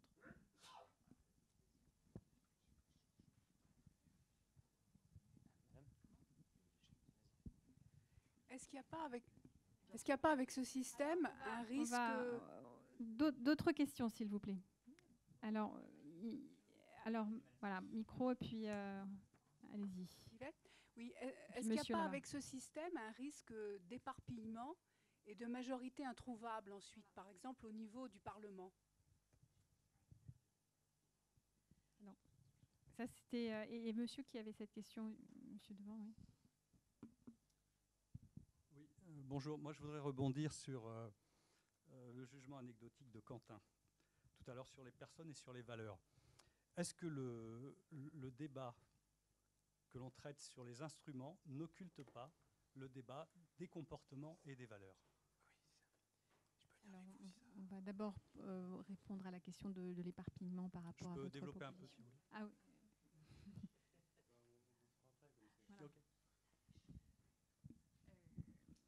Oui, alors l'éparpillement dans le cadre d'une élection présidentielle, par exemple, c'est pas le sujet, on est bien d'accord, puisque vous avez un gagnant. Bon, vous avez un gagnant. Dans le cadre d'une élection législative, il faudrait d'abord définir une méthode de répartition des sièges en fonction des résultats au jugement majoritaire, ce qui n'est pas encore fait, mais vous pouvez très bien définir que seuls les partis politiques ou les candidats qui auront obtenu la mention bien pourront prétendre à des sièges au Parlement, ou alors plutôt en dessous une mention plus faible, assez bien ou passable, mais que tous les candidats qui auraient eu des mentions plus faibles ne se qualifieraient pas pour rentrer au Parlement. Moi, je ne suis pas certaine que ça favorise l'éparpillement. L'éparpillement, il naît de la multiplicité de candidats et de partis. C'est une question de système politique davantage que de mode de scrutin. C'est la capacité des partis à fédérer et à ne pas présenter un très grand nombre de candidats à une même élection. Donc je ne crois pas du tout que ce soit un système qui favorise l'éparpillement. Et on peut toujours lutter contre. Trouver des solutions. Vous voulez un petit... Juste pour rebondir là-dessus, ça fait écho à ce que je disais avant, c'est-à-dire, vous voyez, toutes ces questions qu'on se pose là, qui sont tout à fait légitimes. Si on avait un mécanisme, que ce soit, d'ailleurs, ça faisait partie du programme de votre candidat, une banque de la démocratie, ou en tout cas une organisation qui aurait pour vocation à financer ces initiatives démocratiques. Déjà, ça permettrait un peu de nettoyer les financements là-dedans, mais en plus, on pourrait financer un sondage pour tester, pour voir justement si ça fonctionne, etc. Vous voyez, donc on serait un peu moins dans le flou. Donc je me répète, s'il y a quelque chose à faire d'urgent en ce moment en France, vu un peu l'ébullition, etc., c'est d'assainir les financements et probablement de créer un mécanisme de financement, peut-être qui serait assis sur d'ailleurs le taux d'abstention. Donc il y aurait plus l'abstention plus il aurait d'argent pour essayer de lutter contre l'abstention. Enfin, il y a beaucoup de choses. Mais pour répondre à votre question, alors moi, je fais partie de ceux qui luttent contre l'espèce d'excitation des outils, du participative washing, du tout numérique, etc. Donc en interne, chez Démocratie Ouverte, parce qu'on a eu cette excitation autour des outils numériques qui vont tout régler, etc. Moi, je faisais vraiment partie de ceux qui disaient, attention, ça, c'est que des outils. Ça ne changera jamais, ça ne remplacera jamais les réunions physiques, se voir, s'engueuler et les valeurs. Et les valeurs qui doivent irriguer vraiment tout cet exercice, quoi. Et en fait, c'est pour ça, d'ailleurs, je fais encore une autopromotion, qu'on a sorti un livret qui est les 10 engagements de démocratie délibérative au municipal. On appelle justement les candidats à le signer. Et justement, là-dedans, vous avez ce corpus qui est listé. Parce que c'est exactement comme tous ces exercices de délibération et de participation. Je veux dire, s'il n'y a pas une adhésion fondamentale à ces valeurs, à l'horizontalité, au lâcher-prise, à la confiance dans la force et la puissance du public, du grand nombre, quand on le met dans les bonnes conditions, en fait, ça ne sert à rien. Et moi, le nombre de réunions participatives que j'ai pu animer, où la première question des gens d'entrant, c'est bon, à quoi ça va servir, quoi? Parce que s'il n'y a pas un engagement clair et fondamental sur la sortie, ça ne peut pas fonctionner. Et après, mais là, on rentre vraiment plus dans le ressenti, etc. Mais moi, je vous rejoins dans le sens où il y a, au-delà des outils, au-delà des théories, etc., il y a un travail plus profond à faire de rapport au pouvoir, personnellement, de ce qu'on va chercher quand on fait ça. Et je pense que ça ne peut pas fonctionner si on n'est pas nous-mêmes, dans les valeurs et dans ce qu'on incarne, un ambassadeur, une ambassadrice de cette façon de faire. Et donc ça demande vraiment un travail personnel. Et il y a une formation qui est exceptionnelle que je vous conseille, je fais que de la publicité, c'est terrible, mais qui s'appelle Organisation souhaitable, qui est faite par un organisme qui s'appelle l'Institut des futurs souhaitables. Et notamment la formation que j'ai suivie, le premier jour de formation, je suis arrivé avec mon esprit cartésien, bien comme il faut, donnez-moi les théories, les principes, etc. Et calmez-vous tout de suite, en fait on va passer 2 jours à travailler sur vous. Et je pense qu'effectivement, on ne peut pas déconnecter les outils de ces valeurs et de ce positionnement personnel. Bon, ce que je voyais dans ma question également, ces outils complémentaires à un existant qui est un fonctionnement démocratique avéré, parce qu'il existe depuis tellement longtemps et qu'il a toujours fonctionné jusqu'à peu, ces outils deviennent insuffisants. Ils deviennent insuffisants à cause d'une perte de contrôle. Donc la perte de contrôle, elle est par rapport à un système, c'est-à-dire que ce n'est pas forcément uniquement dirigé contre des gouvernants, mais c'est dirigé contre un système mondialisé qui fait que la décision locale, elle est souvent tellement imbibée de connexions mondialisées qu'il y a une perte de crédit sur la décision politique, et il y a une perte en ligne, et il y a aussi une complexification, et on ne comprend pas les choses. Et on est dans un monde libéral. Il ne s'agit pas forcément de le contester. Il s'agit de contester le fait qu'il soit mondialisé. c'est-à-dire donner une culture du consensus beaucoup plus forte, parce que dans les années qui viennent, pour moi, c'est une évidence que les décisions seront par bloc d'intérêts, par exemple les biens communs. Il faut souhaiter que ça soit une gouvernance mondiale, que d'un simple traité indicatif, on arrive à formuler des impératifs. Donc il y a cette culture à insuffler, alors peut-être par des instruments, mais à la base, il y a la valeur et oser remettre en cause un système libéral qui dysfonctionne sur certains sujets et qui crée du risque démocratique. Donc moi, la crainte que j'ai, c'est qu'on se focalise trop sur les outils et qu'on oublie les causes de cette perte de confiance. Les causes de cette perte de confiance, elles sont beaucoup plus globales. Voilà. D'autres questions? Alors on avait monsieur qui est au premier rang. D'accord, alors là, ici, et puis ensuite monsieur qui est au premier rang.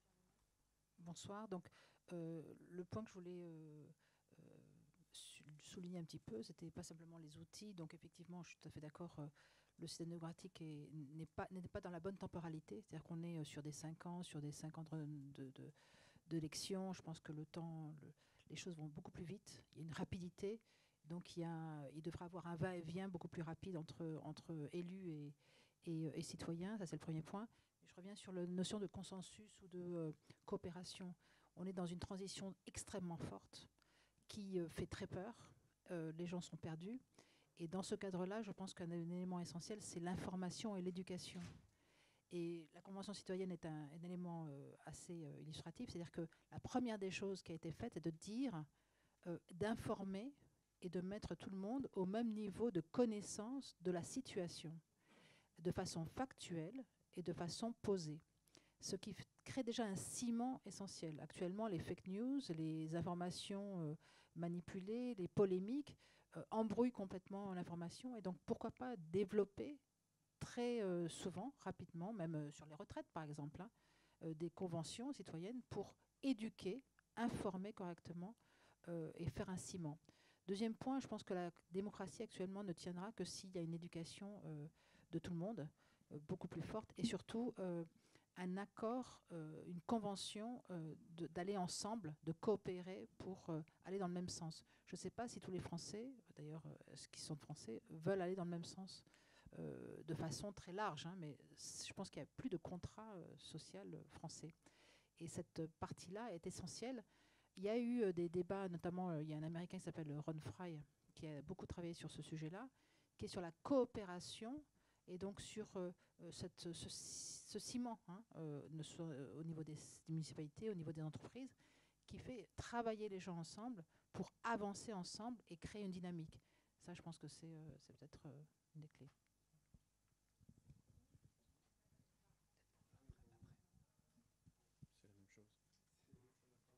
C'est exactement sur ce point que je voulais...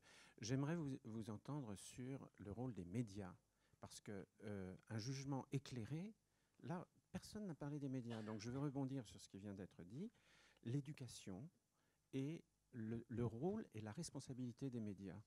En ce qui concerne le populisme, je viens de lire un livre remarquable, Le peuple contre la démocratie, de Yascha Mounk, The People versus Democracy. Et il pose, en tant qu'universitaire, il pose aussi la responsabilité des universitaires dans ce manque de civisme. Mais moi, personnellement, ce qui vraiment m'afflige, c'est le manque de réflexion de la plupart, je ne veux pas mettre tous les journalistes dans le même sac, mais de beaucoup de journalistes français, je dirais, sur ces problèmes-là qui sont fondamentaux. Voilà.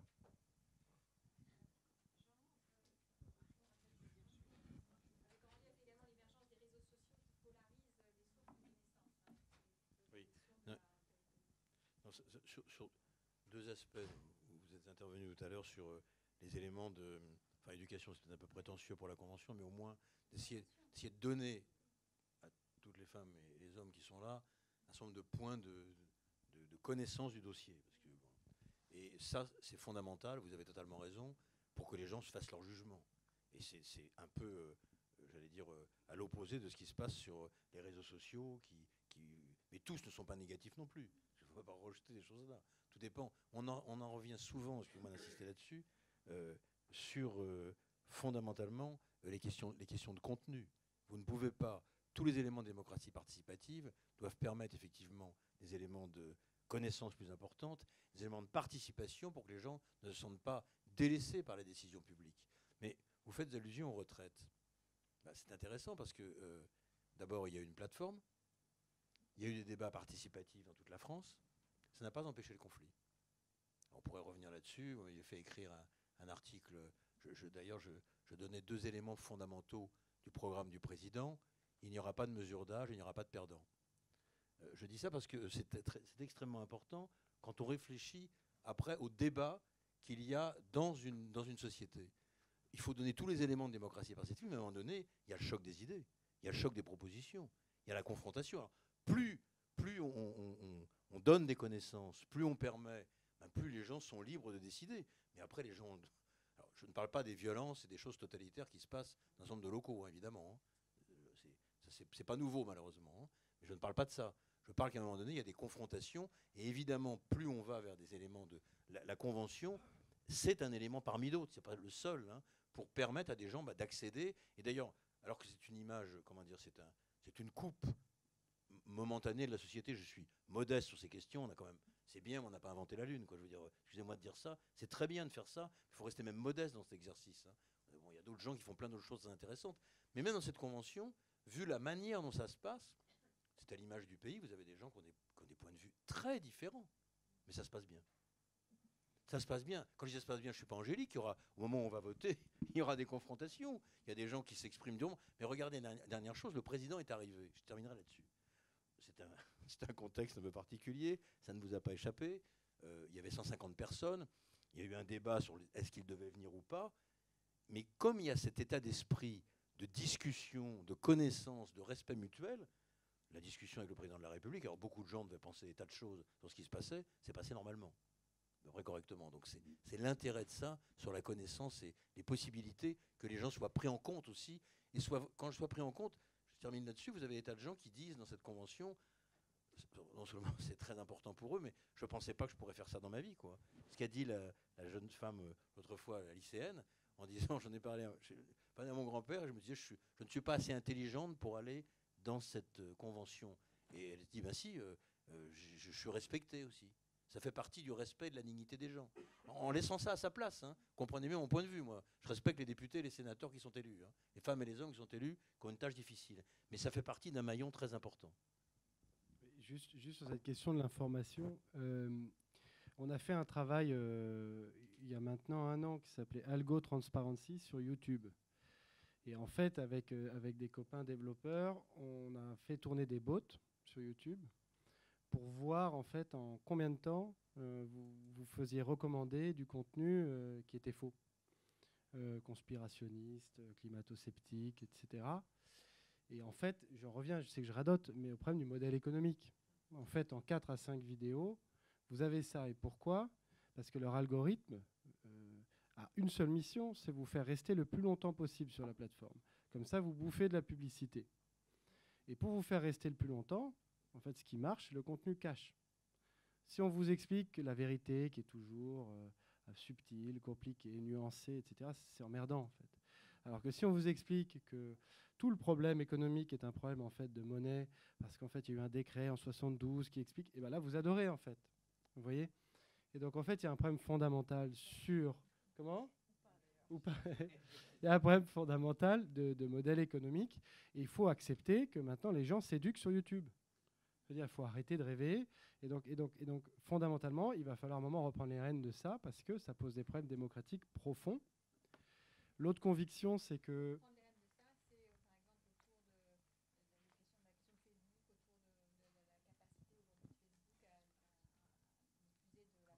Exactement. Oui. Exactement. Donc je pense qu'il faut en tout cas être plus féroce là-dessus, parce que ça a des impacts profonds. Exactement. Par ailleurs, je pense qu'on traverse une crise des organisations de manière générale. Ce n'est pas vrai que de la politique, c'est les organisations de manière générale. Dans les entreprises, c'est pareil avec les nouvelles générations, etc. Parce que la manière de faire, la manière d'organiser collectivement est plus adaptée. Certains essayent un peu de trouver des solutions, et il y en a des formidables. Ça, je vous invite, notamment, il y a le livre de Frédéric Laloux Reinventing Organizations, qui est super, qui est en français, qui est vraiment un très bon livre là-dessus. La conviction chez Démocratie Ouverte, c'est que plus vous mettez les gens de côté dans les prises de décision, plus ils deviennent bêtes. Et que la seule façon de rendre d'immuniser les gens contre les fake news, c'est de les réintégrer dans le canal de décision. Et donc, quand vous demandez à quelqu'un, même ne serait-ce que sur le sujet de l'élargissement du trottoir, de participer à la décision, en fait, vous réalisez que derrière une décision d'élargissement de trottoir, c'est très complexe, parce qu'il y a des places de parking, donc les commerçants sont affectés, quels matériaux vous utilisez, mais vous n'avez pas d'argent public, vous en avez moins. Et donc, évidemment, après, vous prenez un peu moins le risque de dire que vous avez la grande solution au problème de la monnaie. Vous voyez, donc il y a une gymnastique de participation qui doit revenir et qui permet du coup un petit peu de se défendre contre des vérités qui seraient trop rapides ou trop faciles. Après, juste, je voulais vous transmettre aussi, moi, mon constat par rapport juste aux membres de la Convention quand ils sont arrivés, parce que c'est quand même assez extraordinaire d'avoir, à un moment donné, accès à ces 150 membres qui, quand même, je suis d'accord avec toi, hein, Jean, toutes les réserves qu'il faut avoir et beaucoup d'humilité par rapport au processus de sélection, etc., vous amènent quand même des gens dont certains n'étaient jamais venus à Paris, d'autres sont venus avec leur conjoint, leur conjointe, parce que c'était trop impressionnant d'arriver dans la capitale, au CESE, au Palais d'Iéna. Ce qui m'a frappé, c'est en positif, c'est l'extrême détermination des gens, leur sens de la responsabilité, etc. Et rien que pour ça, je pense que ça a légitimé le tirage au sort. Il y aura un avant et un après dans la Convention citoyenne. C'est-à-dire que maintenant, on a cassé les reins à tous ceux qui expliquaient que ça faisait sortir des nigauds, etc. Mais en négatif, par contre, j'ai été absolument abasourdi par la méfiance vis-à-vis de toute organisation, institution, élite, etc., avec laquelle les gens sont arrivés. Et il a fallu vraiment énormément de travail pour désamorcer ça par la transparence, la proactivité dans l'organisation, etc. Est-ce qu'il y avait même de la méfiance par rapport aux informations mais bien sûr, mais les gens sont méfiants. Et franchement, à raison. Parce qu'il y a quand même eu trop de choses qui se sont accumulées, mais ça, on pourra rentrer dans le détail. Mais en tout cas, c'est frappant quand ils arrivent. Et l'autre élément qui m'a, moi, un petit peu interloqué, c'est qu'on fait le meilleur effort possible pour leur donner le package d'informations. Et je suis d'accord avec vous. Et cette question donc, de la décision éclairée, je pense que nous habite tous dans le comité de gouvernance et jusqu'au bout va nous habiter. Et là, c'est ma déformation professionnelle de banquier d'affaires. Mais moi, je suis abasourdi par le niveau de connaissance des gens en économie et en finance. C'est-à-dire qu'on a sur ce point, et je pense que c'est vraiment notre difficulté dans la Convention, c'est essayer de mettre à peu près les gens à niveau sur comment fonctionne l'économie en France, au niveau mondial, et justement sur ces questions-là derrière qui arrivent. C'est-à-dire que les gens prennent le raccourci, c'est-à-dire qu'ils arrivent à des conclusions de le système libéral mondialisé ne fonctionne pas, mais en fait, il n'y a pas la jointure. Voilà. Donc voilà, je voulais juste vous partager ça. Et sur les médias en particulier, c'est un énorme défi pour nous, parce que cette convention, c'est un mécanisme procyclique. C'est-à-dire, si les gens y croient, ça va marcher. Et si on décide que c'est une ânerie, parce que comme c'est un truc ad hoc, qu'il n'y a pas de fondement juridique, ça se plantera misérablement. Et le président s'assoira sur les conclusions qu'il trouvera trop radicales. Et donc en fait, la seule façon d'y arriver, c'est que cette convention pénètre dans les chaumières. Il faut que les gens aient envie de la suivre, s'associent et s'identifient à des gens qui y participent. Et c'est grâce aux médias qu'on peut réussir à faire ça. Mais pour accrocher les médias, si les gens se tapent pas dessus ou se crachent dessus, c'est compliqué. Il y en a heureusement qui font bien leur travail. Et je remercie notamment Lacroix qui, depuis le début, fait un travail absolument formidable, sans transiger sur ses valeurs. Ouais. Ah oui, bien sûr. C'est pour ça que je posais la question. Sur la raison. D'autres questions? Oui. Et puis au fond là-bas. Si vous permettez, je voudrais revenir sur la raison pour laquelle, je ne sais pas, je ne peux pas parler pour tout le monde, mais moi, j'ai pris ma soirée du 21 janvier pour venir ici. La République en marche est dans une situation unique, sans précédent. Elle a, premièrement, obtenu le plus grand nombre de voix, ou plutôt le plus grand nombre d'hommes dans l'institution représentative numéro 1 qui est l'Assemblée nationale. Deuxièmement, elle a prouvé que toutes les autres formations politiques appartenaient au siècle passé. Troisièmement, elle est capable de poser des questions comme celles que vous avez posées ce soir. Comment réinventer la démocratie? Ce qui est assez paradoxal, parce qu'en général, le parti dominant fait tout pour qu'on ne réinvente rien. Bon. Alors, c'est très bien, et le panel est bien parti en montrant qu'il y avait des formes nouvelles de participation, des formes nouvelles de débat, qu'il fallait en tenir compte, etc., etc. Et puis ensuite, monsieur a dit une chose fondamentale, il dit, bon, il ne faudrait tout de même pas que ces formes nouvelles viennent nier ou annihiler la forme numéro 1, qui est l'élection de représentants du peuple. Et on est arrivé à la conclusion, qui n'a pas été dite d'une manière totalement claire, mais qui a tout de même été largement suggérée, c'est qu'on ne fera pas l'économie d'une réflexion sur les modes de scrutin. Les modes de scrutin, je dis bien, à l'Assemblée nationale et peut-être même à la présidence de la République, puisqu'il y a déjà un vieux débat qui traîne sur majoritaire versus je ne sais plus quoi, proportionnel, etc. Bon.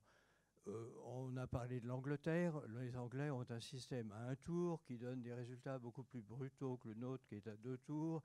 Quand au temps héroïque où je faisais du droit, je n'ai pas suivi tellement c'était compliqué les débats sur les reports, l'usage des quotients minoritaires, je ne sais pas quoi. Bon. Mais moi, je vous signale. Alors, là où on a quelque chose de nouveau et d'intéressant, c'est qu'il y a aujourd'hui des outils qui permettent de mettre la puissance de calcul au service d'un choix plus informé, plus diversifié. Et là, il ne s'agit pas d'algorithmes à la noix. Il s'agit simplement de dire si 40 millions d'électeurs disent 20 choses, bon, c'est absolument impossible à gérer avec le système actuel où on s'assied le long d'une table, on compte des bulletins, puis après on les recompte dans l'autre sens pour être sûr qu'ils ont été bien comptés. Ça, on peut gérer la question oui ou non, ou Paul ou Pierre ou Jacques. Bon. Mais avec les outils actuels, on peut très bien gérer 20 questions et faire un préfet random ou un pré-choix de je ne sais pas quoi. Bon, ça, on peut le faire. Et je vous signale, je vous informe qu'il existe en France un petit secret, c'est qu'un mode de scrutin très sophistiqué, avec utilisation des soldes minoritaires, etc., existe déjà en France depuis environ un siècle. Naturellement, il a été inventé par des scientifiques. C'est l'élection à l'Académie des sciences. Et ça permet d'avoir des choix beaucoup plus intelligents, des reports de voix qui sont utilisés d'une manière beaucoup plus intelligente pour avoir une composition optimale de la dite académie. Mais enfin, elle se garde bien d'en parler parce qu'elle préfère rester tranquille dans son coin. Bon, eh bien, ce que les académiciens sont capables de faire avec une règle et un papier, aujourd'hui, on était capable de le faire pour 67 millions de citoyens. Donc, pourquoi ne pas le faire ? Voilà le débat. Pourquoi ne pas le faire ? Et moi, je ne vais pas vous donner les solutions, mais je dirais que si la République En Marche ne le fait pas, elle aura raté son opportunité historique. Encore une fois, elle est dans une situation unique. Les autres n'existent plus ou se cherchent une vocation en se demandant où ils vont la trouver. C'est pas bon, ça n'est pas favorable pour la démocratie en général, mais c'est le parti qui est je ne vais pas dire qui est au pouvoir. D'accord. Je pense qui doit trouver la solution. Oui. On apprend en marchant. Suite à la crise des Gilets jaunes, on a lancé le grand débat, qui était un premier exercice dans le genre. Il y a eu des grands débats dans d'autres pays, mais qui soient à ce point dans tous les territoires et sur autant de sujets. On a cette convention citoyenne sur le climat. Comme le dit Quentin, je pense qu'il y aura aussi un avant et un après sur la prise en compte des sujets, notamment liés au tirage au sort des citoyens et à la question du jugement éclairé, de panels de citoyens tirés au sort qui peuvent aider à la prise de décision. Donc on apprend en marchant, et je pense qu'à la fois les déclarations du président de la République, la très forte implication, tout en gardant cette indépendance des pouvoirs publics pour que cette convention citoyenne marche et ait un certain succès dans ses impacts, ce sont des choses sur lesquelles on ne pourra pas revenir en arrière. Et donc, c'est des choses dans lesquelles il faut se féliciter parce qu'il y a une marche, sans parler de la grande marche de 2016, mais il y a une marche inexorable vers un perfectionnement du mode de fonctionnement de nos institutions et de la prise de décision publique. Vous vouliez rajouter quelque chose ? Simplement, il y a une question qui reste pendante malgré tout, c'est que dans le programme de votre formation, il y avait la réforme constitutionnelle. Cette réforme reste utile et pendante. Pour des raisons d'équilibre avec le Sénat, elle reste pour l'instant, en interrogation, pour être gentil. Elle reste en interrogation, sauf pour éventuellement le Conseil économique, social et environnemental sur l'aspect participation citoyenne, mais reste intégralement posé le principe d'une réforme constitutionnelle. Je ne dis pas que ça réglera tout, mais c'est un vrai sujet. Alors là-dessus, en ouvrant cette discussion, il y aurait des points de vue très différents. Mais c'est un sujet très important. J'insiste là-dessus. Je veux dire, la démocratie participative, peut-elle s'accommoder de la Constitution actuelle ? C'est une vraie réflexion. On va prendre 2 dernières questions pour pouvoir terminer dans les temps. Alors, madame, devant, et puis madame. Excusez-moi, je me lève parce que je ne vous vois pas sinon. Odile, je fais un petit clin d'œil à Chloé parce que pour la première fois de ma vie, je ne vais pas voter à Paris parce que j'ai décidé de devenir chamonniarde. Pas voter à Paris parce que entre Griveaux et Villani, je serais bien embêtée. Donc, il se trouve que mon cœur aujourd'hui m'amène vers Chamonix et ma question va être très pratico-pratique. Merci tout d'abord pour toutes ces informations sur ce qu'est la démocratie participative et ce que vous avez évoqué. Moi, je m'informe et je bois vos paroles parce que mon métier, c'est d'accompagner les entreprises dans leur transition. Et là, mon enjeu, c'est que j'ai décidé de m'engager dans les municipales, d'entrer dans une prochaine équipe municipale, non pas par ambition politique, mais parce que j'ai envie de mettre ma compétence d'accompagner les transitions au sein d'une municipalité et à l'endroit en particulier où j'ai décidé d'aller vivre. Alors, moi, ce que je porte comme sujet, c'est la résilience du territoire. Donc, c'est en lien avec tous les sujets que vous avez évoqués ce soir. Mais pas que le réchauffement climatique, bien que Chamonix soit en première ligne sur le sujet, parce que les montagnes s'effondrent pour de vrai. Et donc ma question est la suivante, c'est est-ce que cette convention aujourd'hui, cette convention citoyenne, est réplicable à l'échelle d'un petit territoire, d'une communauté de communes aujourd'hui qui comporte 4 communes et 15 000 habitants maxi? Voilà. Est-ce que vous avez des conseils là-dessus? Moi, je suis preneuse. Est-ce qu'il y a des contacts à prendre? De quelle manière il faut s'y prendre? Moi, je ne connais pas les outils. Je ne sais pas par quoi commencer. Mais en tout cas, j'ai parlé de ça au maire qui est preneur et au maire sortant qui est preneur et j'ai envie d'aller là-dessus. Voilà. Oui, bonsoir. Bonsoir. Donc, très intéressant tout ce que j'ai entendu, mais on va revenir à la base. J'aimerais, parce que la démocratie, c'est un mot qui est très galvaudé, on en est presque à l'indigestion. Donc, j'aimerais connaître entendre la définition de chacun et chacune de la démocratie. Pour répondre à la duplication, la replicabilité de la Convention citoyenne climat sur une échelle plus locale. Puis, votre définition de la démocratie. Je vais commencer par la définition de la démocratie. Pour moi, ça va être très rapide. La démocratie, c'est 2 choses qui malheureusement peuvent entrer en contradiction, comme le montre Yashamouk dans son livre. C'est d'une part la souveraineté populaire, c'est-à-dire que le peuple doit être à même de choisir ses représentants, ou alors de choisir directement et d'être autonome, souverain. Et c'est d'autre part les droits de l'individu, puisque vous n'avez pas de souveraineté populaire sans les droits des individus exercer ces souverainetés. Et pour exercer cette souveraineté, il faut qu'ils aient des droits. Et malheureusement, on voit que parfois, aujourd'hui, à travers l'exercice de la souveraineté populaire, on parvienne au pouvoir ce qu'on appelle des populistes, mais bon, dans une sorte de mot valise, mais des gens en tout cas qui vont jusqu'à enfreindre les libertés individuelles et donc jusqu'à étouffer ceux qui les ont enfantées. Donc pour répondre à votre question, madame, moi je m'investis avec mon association beaucoup sur la démocratie locale. Parce que je pense qu'on peut faire beaucoup plus. Et il y a ce phénomène des listes citoyennes en vue des élections municipales qui est vraiment très intéressant à regarder. Listes citoyennes ou listes participatives, il y en a plus de 200 qui sont recensées par Action Commune, mais ce sont des listes qui mettent la démocratie au cœur de leur programme et qui vont tenter, qui sont déjà apartisanes souvent, hein, soit parce que... il n'y a aucune personne qui représente de parti dedans, soit parce qu'elles sont transpartisanes et qu'elles rassemblent plusieurs partis.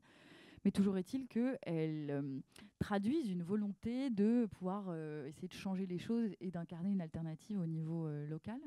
Je pense qu'il y a plusieurs outils qui sont très pertinents d'explorer au niveau local. Les budgets participatifs déjà, et les référendums locaux, notamment sur l'aménagement du territoire. Je pense qu'on a un grave problème de démocratie relatif à l'aménagement du territoire en France, puisqu'il y a plus de 1000 ZAD en France. Donc on parle de Notre-Dame-des-Landes, de Grand Contournement Ouest, de la Montagne d'Or, etc., d'Europa City. Mais il y a plein d'autres petits lieux de conflit autour de projets d'aménagement qui posent problème. Donc je pense que là, il y a quelque chose à faire pour essayer de réinventer la manière dont on peut construire avec les habitants un projet d'aménagement de territoire. Et peut-être que la question des consultations citoyennes ou des référendums locaux, avec l'aide du jugement majoritaire quand ça se justifie, est utile. Et dans le cadre, pourquoi pas, de conventions citoyennes. Il y a plein d'exemples de communes, sans répliquer exactement le modèle. À partir du tirage au sort, moi je pense que c'est bien, mais il y a des exemples de communes comme la commune de Kingersheim, bon c'est très connu, qui a une sorte de convention citoyenne permanente en fait, hein, qui a investi une petite commune dans la banlieue de Metz, qui a investi plusieurs millions d'euros dans une maison de la citoyenneté qu'elle a construite en dur et qui est en fait un grand espace où sont discutés tous les projets municipaux, toutes les politiques publiques et tout sujet que chaque citoyen peut porter à délibération. Et donc se tient dans cette maison de la citoyenneté une sorte d'assemblée permanente en réalité, mais selon un mécanisme très exigeant, parce que la démocratie, c'est pas du gadget, c'est rien d'autre qu'un cadre très strict, des règles transparentes, comprises par tous, et ça met du temps pour s'installer. Donc moi, j'encourage vraiment à explorer ces solutions et décliner des doses de tirage au sort, des doses de consultation citoyenne dans les territoires, mais il faut être conscient que c'est énormément d'argent et de temps investi. Argent et temps. Donc c'est pas quelque chose... Il y a beaucoup de citoyens bashing, tu dois savoir ça mieux que moi, mais voilà, on parle de démocratie participative à tout bout de champ, sans comprendre ce que ça représente en termes d'investissement monétaire, de budget à consacrer, et de temps des élus à consacrer, pour que ce soit vraiment efficace. Quentin, votre définition de la démocratie. Vous mettez la pression, hein. Non, juste pour répondre à Odile, tant mieux, hein, il faut y aller, il faut se lancer. Et pour la convention, Chloé l'a très bien dit, il faut vraiment avoir en tête que c'est un budget, quoi. Il faut le faire sérieusement, parce que comme l'a dit Jean tout à l'heure, le grand risque de tout ça, hein, du participatif, c'est que vous pouvez réussir probablement à raccrocher un petit peu les gens qui ont complètement déconnecté, mais vous ne le ferez pas deux fois, quoi. Donc si vous allez les chercher, il faut vraiment que la démarche soit sincère. Et il faut que vous soyez accompagnés. Il faut des gens qui soient des spécialistes de l'animation pour que vous puissiez organiser l'opposition, le conflit, etc., mais que ça ne tourne pas au pugilat. Il faut qu'ils soient rémunérés, effectivement. Et il faut avoir un vrai engagement sur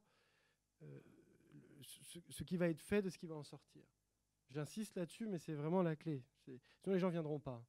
Ils ont autre chose à faire. Franchement, c'est vraiment important.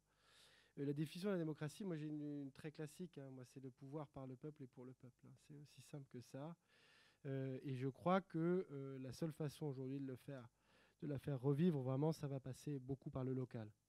Je crois que les enjeux au niveau national sont extrêmement complexes, loin des gens, etc. Et que si on veut les réaccrocher, il faut d'abord repasser par des solutions très concrètes du quotidien au niveau local.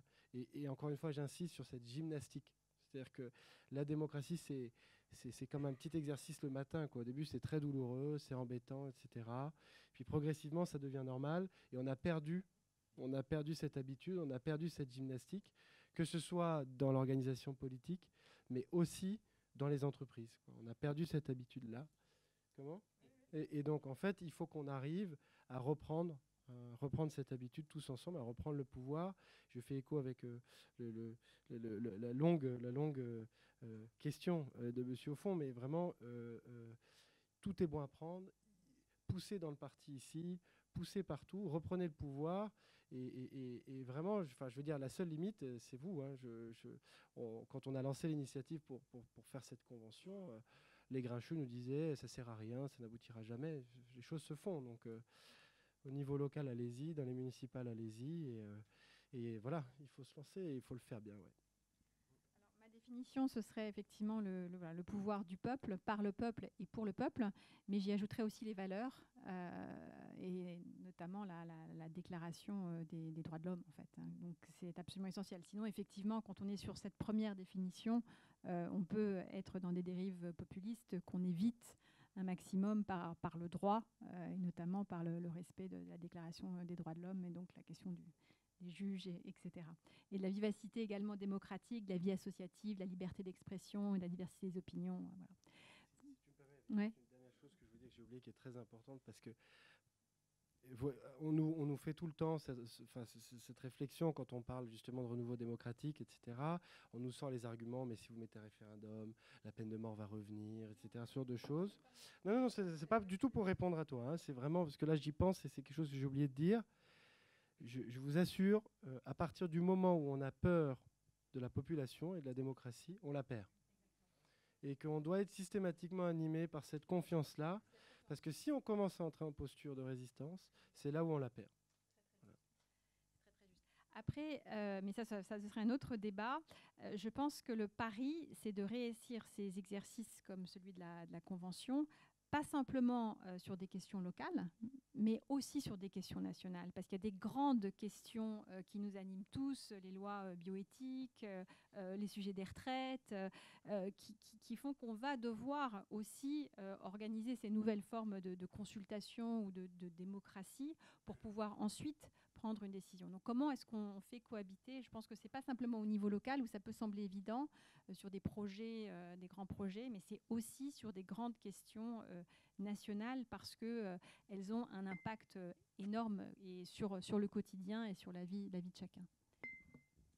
Oui. Jean, c'est vous qui avez le dernier mot. Non, je n'ai pas le dernier mot, mais on discute, c'est tout. Mais simplement, bien sûr, heureusement, on recoupe beaucoup de points de vue communs sur la démocratie, mais moi j'insisterai sur, bien évidemment, la volonté populaire, mais l'organisation du respect de la volonté populaire. Quand vous sortez un mot comme démocratie, il y a immédiatement des choses qui en découlent. Et le respect des droits, l'organisation réelle de la démocratie, ça implique des droits fondamentaux, la possibilité à chacun de s'exprimer. Il y a derrière, j'allais dire, toute une boîte à outils quand on dit démocratie. Parce que, bon, sinon c'est quelque chose d'assez simple. La volonté populaire certainement, mais derrière la volonté populaire, il y a des idées extrêmement différentes là-dessus. Et l'organisation vraiment profonde pour que chacun puisse, sachant que c'est toujours limité, chacun ou chacune puisse se faire son jugement. Voilà. Deuxième chose, après, une petite remarque aussi. Cette question existe aussi, vous l'avez abordé à l'instant, de la démocratie participative ou de la consultation de celles et ceux qui sont dans ces lieux, c'est les entreprises.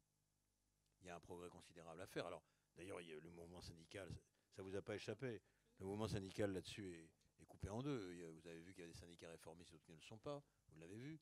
Mais simplement, sur cette question-là, il y a une réflexion de fond sur comment on fait plus participer les femmes et les hommes. Alors là, ils ont des institutions, des organisations pour les représenter. Mais c'est aussi quelque chose de très important. Parce qu'on ne peut pas, si les femmes et les hommes qui sont dans les entreprises, disons, tout le monde va travailler pour les raisons que tout le monde sait, mais si les femmes et les hommes ne sont pas reconnus comme tels, comme des personnes à part entière dans l'entreprise, ces gens-là, après, se retrouvent dans la société en général, avec des difficultés, des aigreurs, des révoltes, et ainsi de suite. Donc cet élément-là, il faut le réfléchir partout. Quentin l'abordait à l'instant, je veux dire sur tous les sujets, quoi. Voilà. Merci de nous avoir permis de participer à ça. Merci à vous d'être venu un 21 janvier. Merci au Polydé d'organiser depuis maintenant le mois d'octobre ce cycle de conférences. Et j'espère vous voir très bientôt à la prochaine conférence que nous organiserons. À bientôt.